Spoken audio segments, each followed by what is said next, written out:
This is a continuation of Jewels of Gwahlur by Robert E. Howard, comprising parts 2 and 3. Part 2, A Goddess Awakens. The Cimmerian at first made no attempt to fight the current that was sweeping him through lightless night. He kept himself afloat, gripping between his teeth the sword, which he had not relinquished, even in his fall, and did not even seek to guess to what doom he was being borne.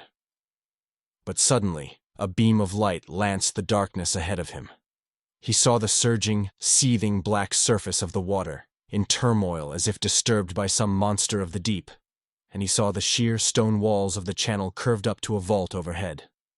On each side ran a narrow ledge, just below the arching roof, but they were far out of his reach. At one point this roof had been broken, probably fallen in, and the light was streaming through the aperture.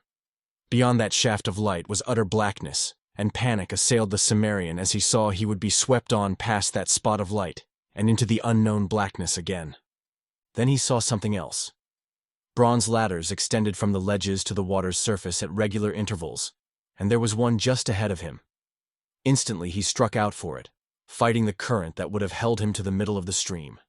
It dragged at him as with tangible, animate, slimy hands, but he buffeted the rushing surge with the strength of desperation, and now drew closer and closer inshore, fighting furiously for every inch. Now he was even with the ladder, and with a fierce, gasping plunge he gripped the bottom rung and hung on, breathless. A few seconds later he struggled up out of the seething water, trusting his weight dubiously to the corroded rungs. They sagged and bent, but they held, and he clambered up onto the narrow ledge which ran along the wall scarcely a man's length below the curving roof. The tall Cimmerian was forced to bend his head as he stood up. A heavy bronze door showed in the stone at a point even with the head of the ladder, but it did not give to Conan's efforts. He transferred his sword from his teeth to its scabbard, spitting blood, for the edge had cut his lips in that fierce fight with the river, and turned his attention to the broken roof. He could reach his arms up through the crevice and grip the edge, and careful testing told him it would bear his weight. An instant later he had drawn himself up through the hole, and found himself in a wide chamber, in a state of extreme disrepair. Most of the roof had fallen in, as well as a great section of the floor, which was laid over the vault of a subterranean river. Broken arches opened into other chambers and corridors, and Conan believed he was still in the great palace. He wondered uneasily how many chambers in that palace had underground water directly under them, and when the ancient flags or tiles might give way again and precipitate him back into the current from which he had just crawled. And he wondered just how much of an accident that fall had been.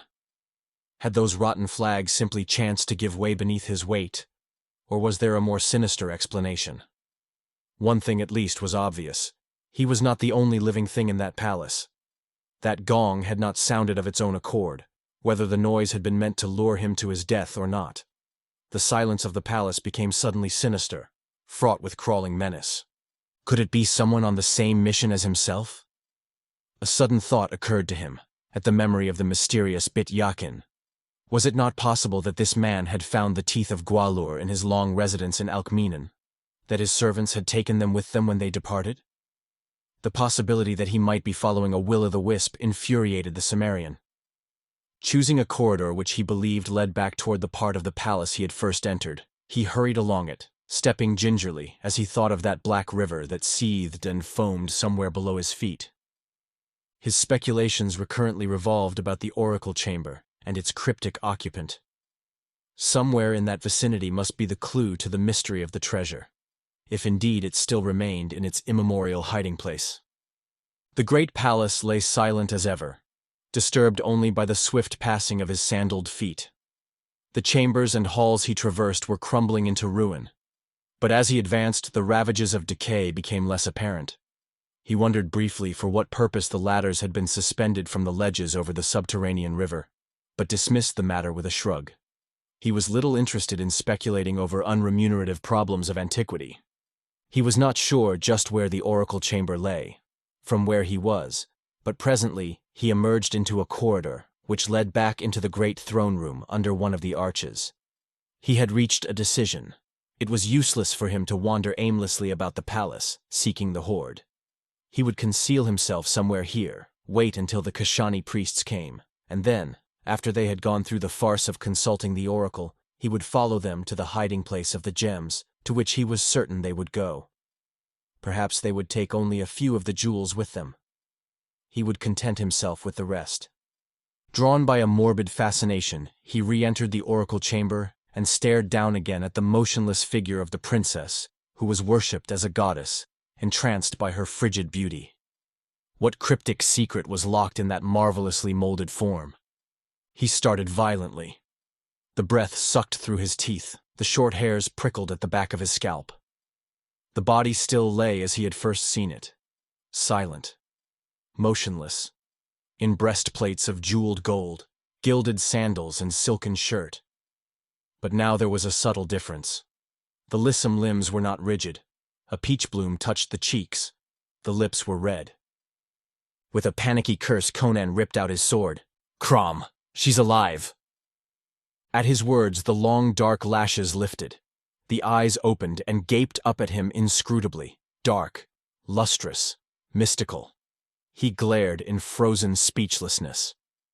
She sat up with a supple ease, still holding his ensorcelled stare. He licked his dry lips and found voice. Are you Yelaya?" he stammered. "I am Yelaya." The voice was rich and musical, and he stared with new wonder. "Do not fear. I will not harm you if you do my bidding." "How can a dead woman come to life after all these centuries?" he demanded, as if skeptical of what his senses told him. A curious gleam was beginning to smolder in his eyes. She lifted her arms in a mystical gesture. "I am a goddess. 1,000 years ago there descended upon me the curse of the greater gods, the gods of darkness beyond the borders of light. The mortal in me died. The goddess in me could never die. Here I have lain for so many centuries, to awaken each night at sunset and hold my court as of yore, with specters drawn from the shadows of the past. Man, if you would not view that which will blast your soul forever, get hence quickly. I command you. Go." The voice became imperious, and her slender arm lifted and pointed. Conan, his eyes burning slits, slowly sheathed his sword, but he did not obey her order. He stepped closer, as if impelled by a powerful fascination. Without the slightest warning, he grabbed her up in a bear-like grasp. She screamed a very ungoddess-like scream, and there was a sound of ripping silk, as with one ruthless wrench he tore off her skirt. "Goddess! Ha!" His bark was full of angry contempt. He ignored the frantic writhings of his captive. "I thought it was strange that a princess of Alkmenen would speak with a Corinthian accent. As soon as I'd gathered my wits, I knew I'd seen you somewhere. You're Muriela, Zargiba's Corinthian dancing girl. This crescent-shaped birthmark on your hip proves it. I saw it once when Zargiba was whipping you. Goddess! Bah!" He smacked the betraying hip contemptuously and resoundingly with his open hand, and the girl yelped piteously. All her imperiousness had gone out of her. She was no longer a mystical figure of antiquity, but a terrified and humiliated dancing girl, such as can be bought at almost any Shemitish marketplace. She lifted up her voice and wept unashamedly. Her captor glared down at her with angry triumph. "Goddess! Ha! So you were one of the veiled women Zargiba brought to Keshia with him. Did you think you could fool me, you little idiot? A year ago I saw you in Akbatana with that swine, Zargiba, and I don't forget faces, or women's figures. I think I'll—" Squirming about in his grasp, she threw her slender arms about his massive neck in an abandon of terror. Tears coursed down her cheeks, and her sobs quivered with a note of hysteria. "Oh, please don't hurt me. Don't. I had to do it. Zargiba brought me here to act as the oracle." "Why, you sacrilegious little hussy," rumbled Conan. "Do you not fear the gods? Crom, is there no honesty anywhere?" "Oh, please," she begged, quivering with abject fright. "I couldn't disobey Zargiba. Oh, what shall I do? I shall be cursed by these heathen gods." "What do you think the priests will do to you if they find out you're an impostor?" he demanded. At the thought, her legs refused to support her, and she collapsed in a shuddering heap, clasping Conan's knees and mingling incoherent pleas for mercy and protection with piteous protestations of her innocence of any malign intention. It was a vivid change from her pose as the ancient princess, but not surprising. The fear that had nerved her then was now her undoing. "Where is Zargiba?" he demanded. "Stop yammering, damn it, and answer me." "Outside the palace," she whimpered, "watching for the priests."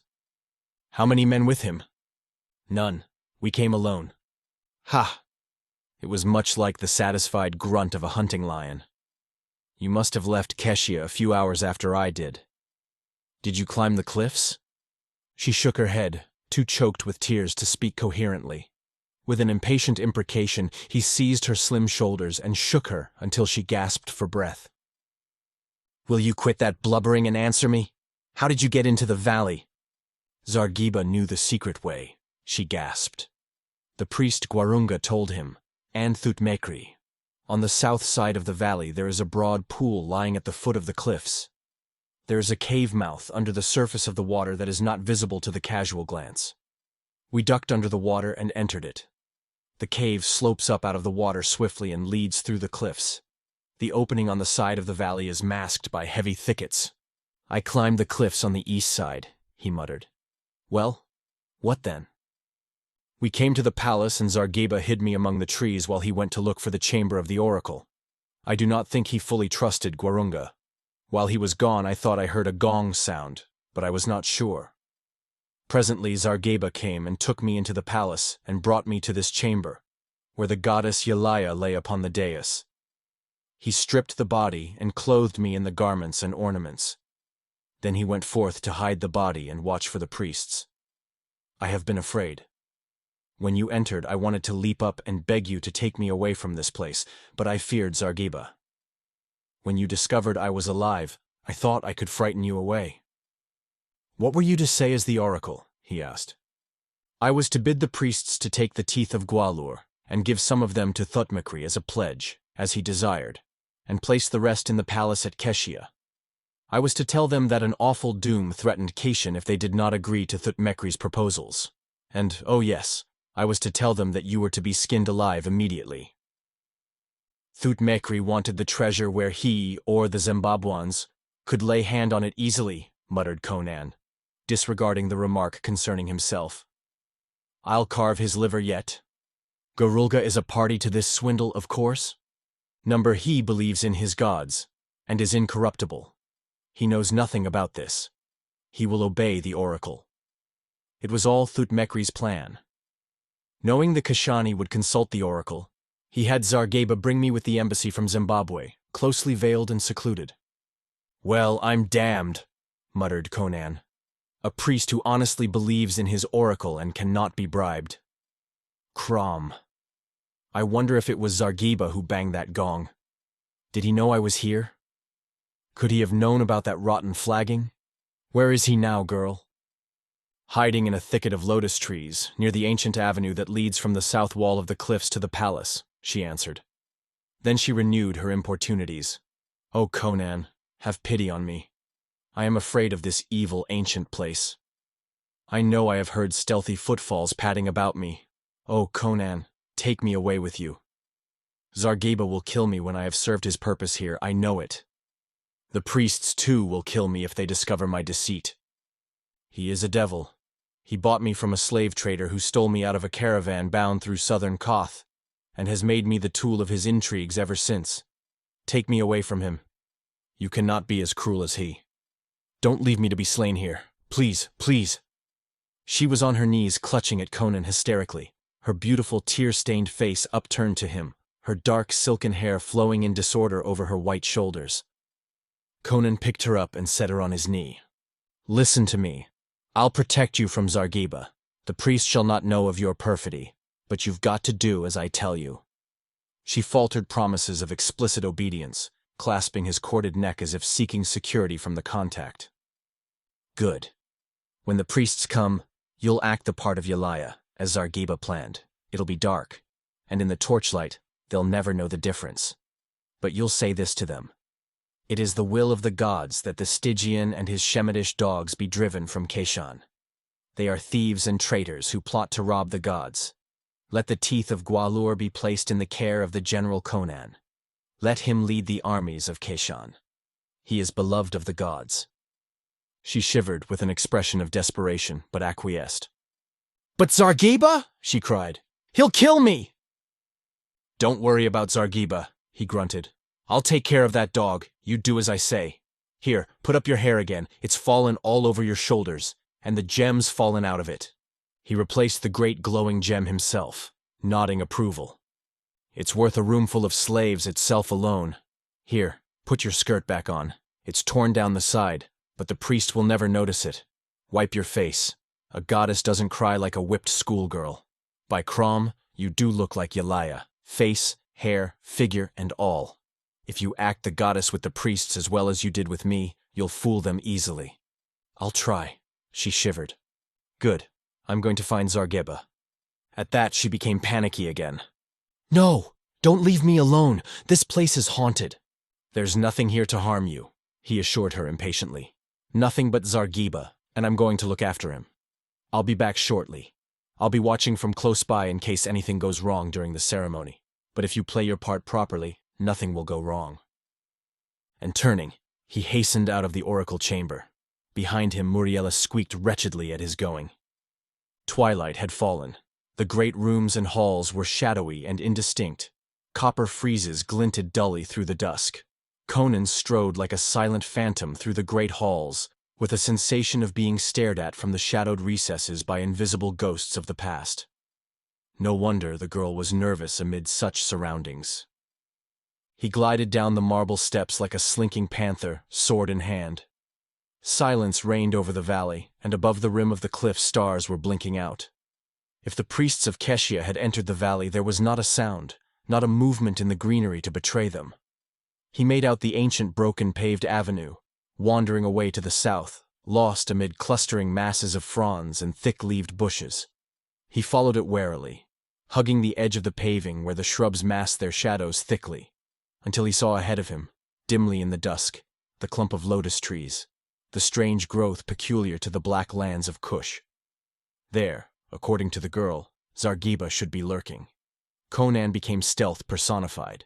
A velvet-footed shadow, he melted into the thickets. He approached the lotus grove by a circuitous movement, and scarcely the rustle of a leaf proclaimed his passing. At the edge of the trees he halted suddenly, crouched like a suspicious panther among the deep shrubs. Ahead of him, among the dense leaves, showed a pallid oval, dim in the uncertain light. It might have been one of the great white blossoms which shone thickly among the branches. But Conan knew that it was a man's face, and it was turned toward him. He shrank quickly deeper into the shadows. Had Zargiba seen him? The man was looking directly toward him. Seconds passed. That dim face had not moved. Conan could make out the dark tuft below that was the short black beard. And suddenly Conan was aware of something unnatural. Zargiba, he knew, was not a tall man. Standing erect, his head would scarcely top the Cimmerian's shoulder. Yet that face was on a level with Conan's own. Was the man standing on something? Conan bent and peered toward the ground below the spot where the face showed. But his vision was blocked by undergrowth and the thick boles of the trees. But he saw something else, and he stiffened. Through a slot in the underbrush he glimpsed the stem of the tree under which, apparently, Zargiba was standing. The face was directly in line with that tree. He should have seen below that face, not the tree trunk, but Zargiba's body. But there was no body there. Suddenly, tenser than a tiger who stalks his prey, Conan glided deeper into the thicket, and a moment later drew aside a leafy branch and glared at the face that had not moved. Nor would it ever move again, of its own volition. He looked on Zargiba's severed head, suspended from the branch of the tree by its own long black hair. Part 3. The Return of the Oracle. Conan wheeled supplely, sweeping the shadows with a fiercely questing stare. There was no sign of the murdered man's body. Only yonder the tall, lush grass was trampled and broken down, and the sward was dabbled darkly and wetly. Conan stood scarcely breathing as he strained his ears into the silence. The trees and bushes with their great, pallid blossoms stood dark, still and sinister, etched against the deepening dusk. Primitive fears whispered at the back of Conan's mind. Was this the work of the priests of Kashan? If so, where were they? Was it Zargiba, after all, who had struck the gong? Again there rose the memory of Bit Yakin and his mysterious servants. Bit Yakin was dead, shriveled to a hulk of wrinkled leather, and bound in his hollowed crypt to greet the rising sun forever. But the servants of Bit-Yakin were unaccounted for. There was no proof they had ever left the valley. Conan thought of the girl, Muriela, alone and unguarded in that great shadowy palace. He wheeled and ran back down the shadowed avenue, and he ran as a suspicious panther runs, poised even in full stride to whirl right or left and strike death blows. The palace loomed through the trees, and he saw something else, the glow of fire reflecting redly from the polished marble. He melted into the bushes that lined the broken street, glided through the dense growth, and reached the edge of the open space before the portico. Voices reached him. Torches bobbed and their flare shone on glossy ebon shoulders. The priests of Keshen had come. They had not advanced up the wide, overgrown avenue as Zargeba had expected them to do. Obviously, there was more than one secret way into the valley of Alkmeenon. They were filing up the broad marble steps, holding their torches high. He saw Gwahlur at the head of the parade, a profile chiseled out of copper, etched in the torch glare. The rest were acolytes, giant black men from whose skins the torches struck highlights. At the end of the procession, there stalked a huge Negro with an unusually wicked cast of countenance, at the sight of whom Conan scowled. That was Gwahlur, whom Muriela had named as the man who had revealed the secret of the pool entrance to Zargeba. Conan wondered how deeply the man was in the intrigues of the Stygian. He hurried toward the portico, circling the open space to keep in the fringing shadows. They left no one to guard the entrance. The torches streamed steadily down the long, dark hall. Before they reached the double-valved door at the other end, Conan had mounted the other steps and was in the hall behind them. Slinking swiftly along the column-lined wall, he reached the great door as they crossed the huge throne room, their torches driving back the shadows. They did not look back. In single file, their ostrich plumes nodding, their leopard-skin tunics contrasting curiously with the marble and arabesqued metal of the ancient palace, they moved across the wide room and halted momentarily at the golden door to the left of the throne dais. Gwahlur's voice boomed eerily and hollowly in the great empty space, framed in sonorous phrases unintelligible to the lurking listener.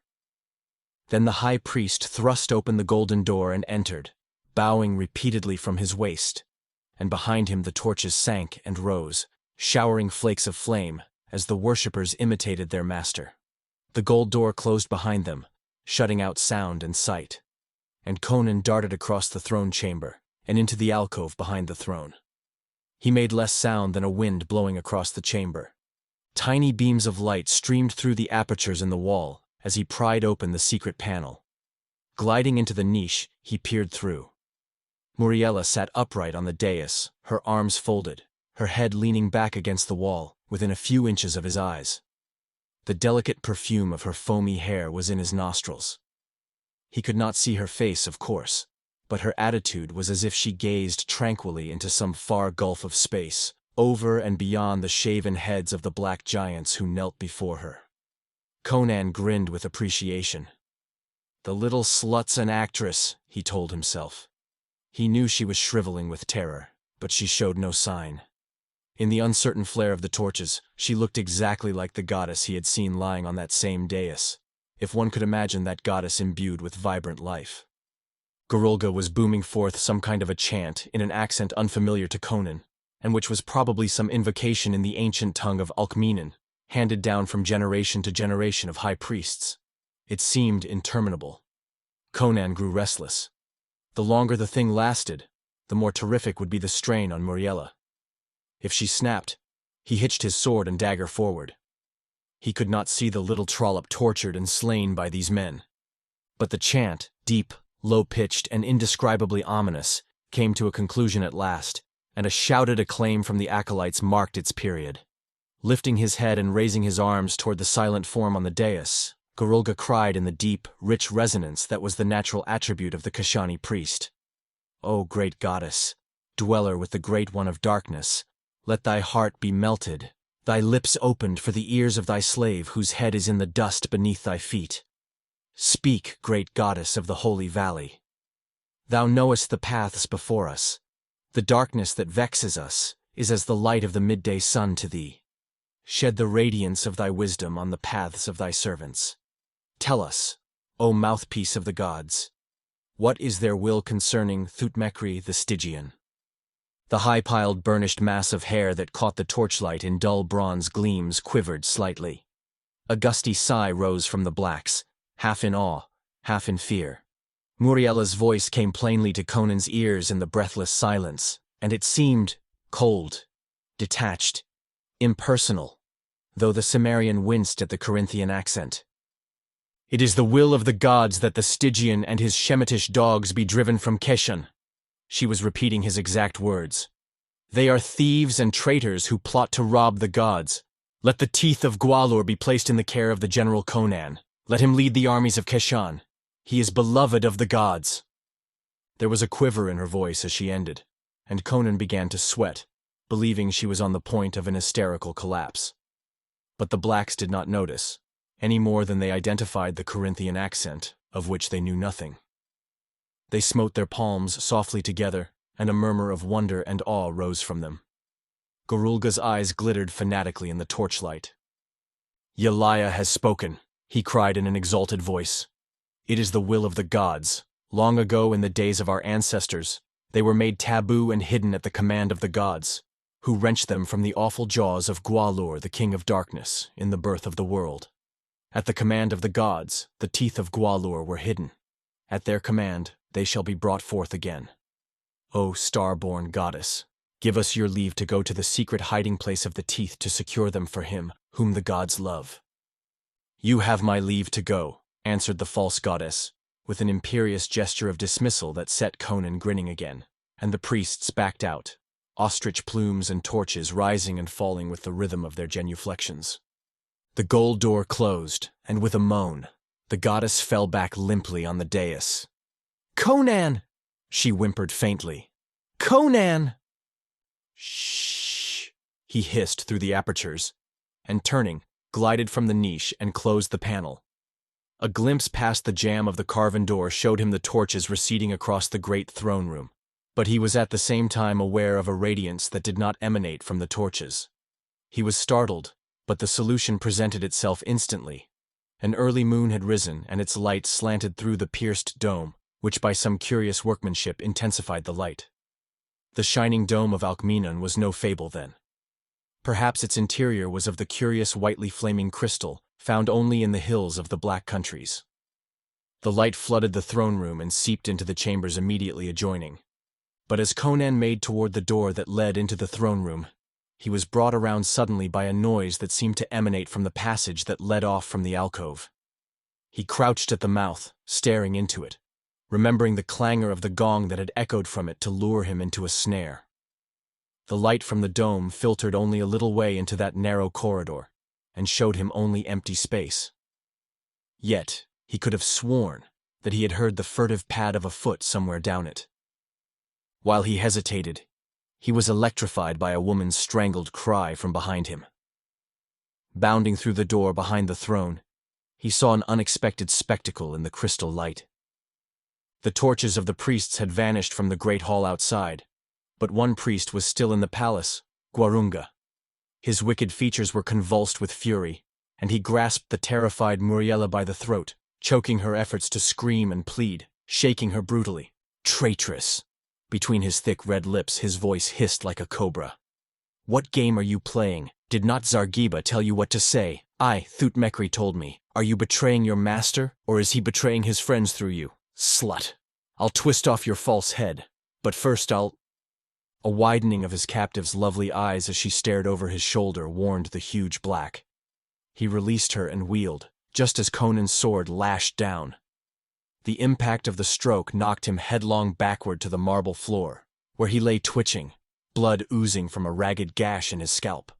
Conan started toward him to finish the job, for he knew that the priest's sudden movement had caused the blade to strike flat. But Muriella threw her arms convulsively about him. "I've done as you ordered!" she gasped hysterically. "Take me away! Oh, please take me away!" "We can't go yet," he grunted. "I want to follow the priests and see where they get the jewels. There may be more loot hidden there, but you can go with me. Where's the gem you wore in your hair?" "It must have fallen out on the dais," she stammered, feeling for it. "I was so frightened. When the priests left, I ran out to find you, and this big brute had stayed behind, and he grabbed me. "Well, go get it while I dispose of this carcass," he commanded. "Go on, that gem is worth a fortune itself." She hesitated, as if loath to return to that cryptic chamber. Then, as he grasped Gwarunga's girdle and dragged him into the alcove, she turned and entered the oracle room. Conan dumped the senseless black on the floor and lifted his sword. The Cimmerian had lived too long in the wild places of the world to have any illusions about mercy. The only safe enemy was a headless enemy. But before he could strike, a startling scream checked the lifted blade. It came from the oracle chamber. "Conan! Conan! She's come back!" The shriek ended in a gurgle and a scraping shuffle. With an oath, Conan dashed out of the alcove, across the throne dais, and into the oracle chamber, almost before the sound had ceased. There he halted, glaring bewilderedly. To all appearances, Muriela lay placidly on the dais, eyes closed as in slumber. "What in thunder are you doing?" he demanded acidly. "Is this any time to be playing jokes?" His voice trailed away. His gaze ran along the ivory thigh molded in the close-fitting silk skirt. That skirt should gape from girdle to hem. He knew because it had been his own hand that tore it as he ruthlessly stripped the garment from the dancer's writhing body. But the skirt showed no rent. A single stride brought him to the dais, and he laid his hand on the ivory body, snatched it away as if it had encountered hot iron instead of the cold immobility of death. "Chrome," he muttered, his eyes suddenly slits of balefire. "It's not Muriela, it's Yelaya." He understood now that frantic scream that had burst from Muriela's lips when she entered the chamber. The goddess had returned. The body had been stripped by Zargeba to furnish the accoutrements for the pretender. Yet now it was clad in silk and jewels as Conan had first seen it. A peculiar prickling made itself manifest among the short hairs at the base of Conan's scalp. "Muriela!" he shouted suddenly. "Muriela! Where the devil are you?" The walls threw back his voice mockingly. There was no entrance that he could see except the golden door, and none could have entered or departed through that without his knowledge. This much was indisputable.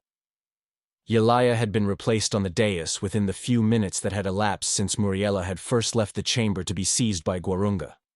His ears were still tingling with the echoes of Muriela's scream, yet the Corinthian girl had vanished as if into thin air.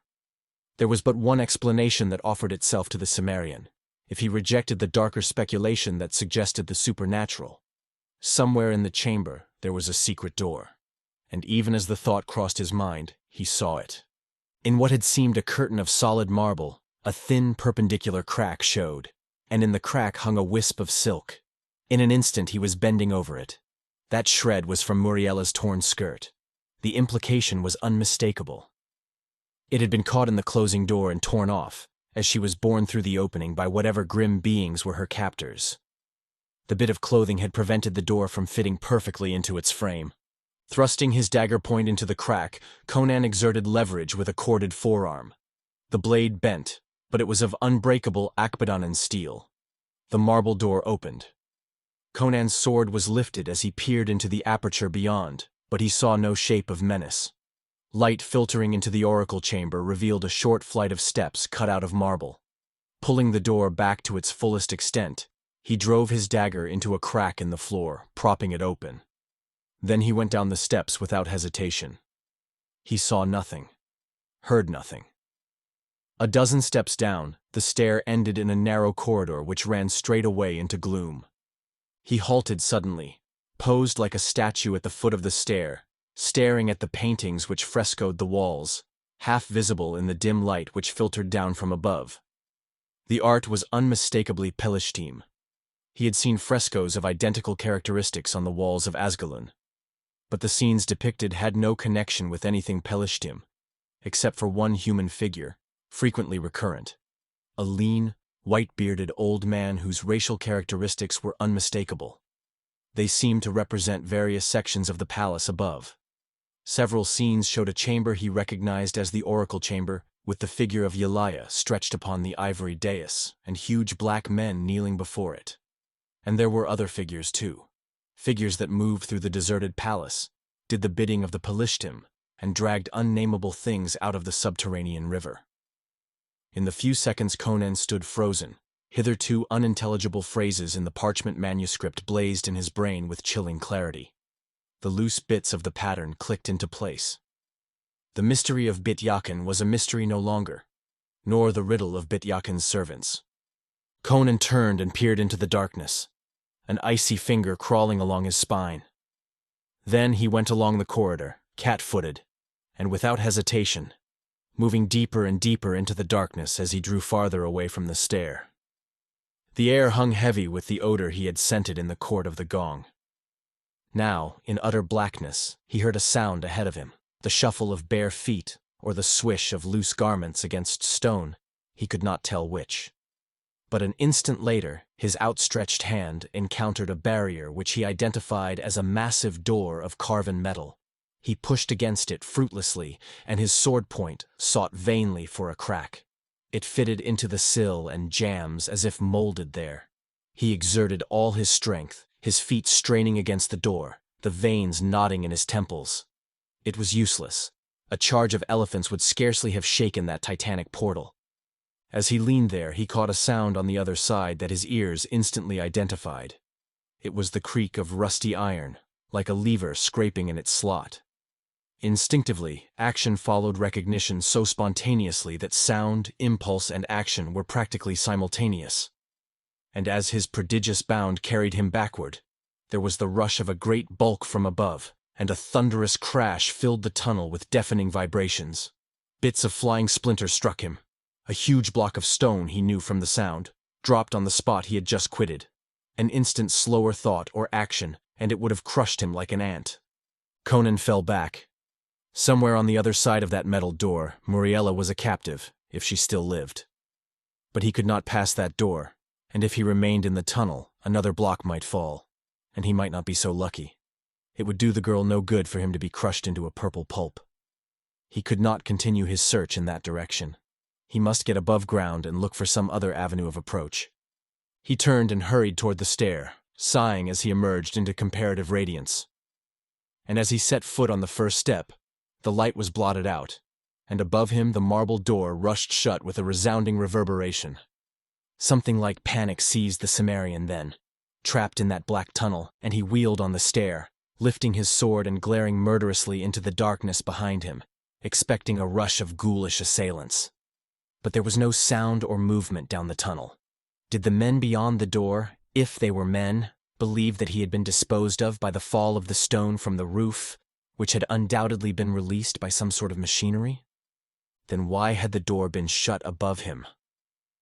Abandoning speculation, Conan groped his way up the steps, his skin crawling in anticipation of a knife in his back at every stride, yearning to drown his semi-panic in a barbarous burst of bloodletting. He thrust against the door at the top, and cursed soulfully to find that it did not give to his efforts. Then as he lifted his sword with his right hand to hew at the marble, his groping left encountered a metal bolt that evidently slipped into place at the closing of the door. In an instant he had drawn this bolt, and then the door gave to his shove. He bounded into the chamber like a slit-eyed, snarling incarnation of fury, ferociously desirous to come to grips with whatever enemy was hounding him. The dagger was gone from the floor, the chamber was empty, and so was the dais. Yelaya had again vanished. "By Crom," muttered the Cimmerian, "is she alive after all?" He strode out into the throne room, baffled, and then, struck by a sudden thought, stepped behind the throne and peered into the alcove. There was blood on the smooth marble where he had cast down the senseless body of Gwarunga. That was all. The black man had vanished as completely as Yelaya. This concludes the second part of 3 total of Jewels of Gwahlur by Robert E. Howard, produced by Best Audiobooks for free.